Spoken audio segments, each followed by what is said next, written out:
ईरानी हमले की 84वीं लहर लगातार जारी है। सऊदी के प्रिंस सुल्तान बेस पर यह अटैक हुआ है और मिसाइलों से ताबड़तोड़ अटैक किया गया है। ये देखिए तस्वीरें कैसे बैक टू बैक मिसाइलें दागी गई हैं। सऊदी के प्रिंस सुल्तान बेस पर यह अटैक किया गया।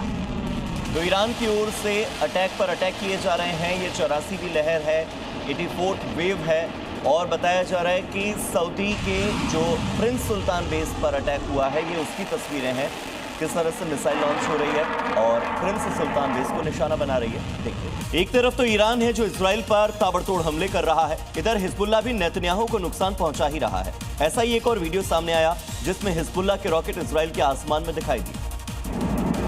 रात के अंधेरे में सेंट्रल इजराइल के आसमान में ये रोशनी हिजबुल्लाह की ओर से दागे गए रॉकेट की है, जिनको इजराइल के एयर डिफेंस सिस्टम ने नाकाम कर दिया। एक के बाद एक कई रॉकेट्स को आसमान में ही इंटरसेप्ट किया गया। आपको बता दें कि इस वक्त इजराइल के लिए ईरान नहीं बल्कि हिजबुल्लाह सबसे बड़ा खतरा है और यही वजह है कि इजराइल ने लेबनान में अपनी सेना उतार रखी है, जो हिजबुल्लाह लड़ाके और उसके ठिकानों को निशाना बना रही है। इधर इजरायलियों ने बेरूत के दक्षिणी इलाके में एक पेट्रोल स्टेशन को निशाना बना दिया, तबाह कर दिया है, जिससे पूरे शहर में जोरदार धमाका हुआ। बताया जा रहा है कि इस एरिया में पेट्रोल स्टेशन था जिसे धमाके के साथ तबाह कर दिया गया। पूरे इलाके में दहशत का माहौल बन गया है। दक्षिण एरिया है ये बेरूत का। ये देखिए किस तरीके से यहाँ पर तबाही मची हुई। और बताया जा रहा है कि ईरान के पड़ोसी देश इराक में ईरान ने मिसाइल अटैक किया है। अमेरिकी टारगेट्स पर ईरान की ओर से हमला किया गया। वासित इलाका है ये जहां पर ईरान ने ये अटैक किया है। तस्वीरें देखिए, लगातार ईरान की तरफ से अमेरिकी ठिकानों को भी निशाना बनाया जा रहा है। इधर इराक में ये मिसाइल अटैक किया गया, अमेरिकी टारगेट पर अटैक किया गया।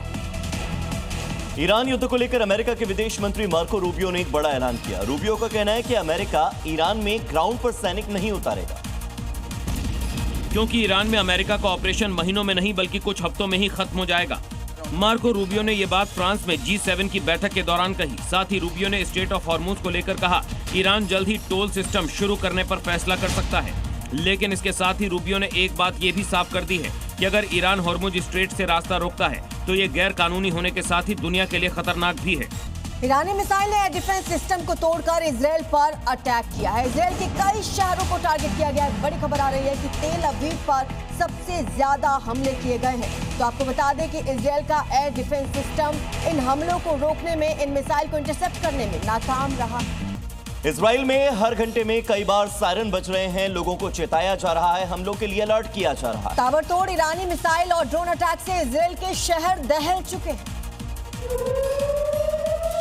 ईरान युद्ध का 1 महीना पूरा होने को है, लेकिन हमले कम होने का नाम नहीं ले रहे हैं, बल्कि हथियारों की खरीद और प्रोडक्शन बढ़ गया है, जिससे ईरान और इजराइल के साथ ही गल्फ कंट्रीज पर खतरा अब भी हर पल मंडरा रहा है, जिससे सावधान रहने और बचने के लिए 1 घंटे में कई बार सायरन बजाकर लोगों को अलर्ट किया जा रहा है।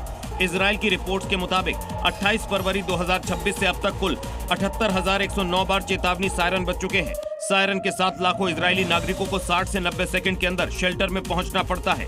इजराइल में हर जगह ये सायरन अब रोजमर्रा की जिंदगी का हिस्सा बन चुके हैं।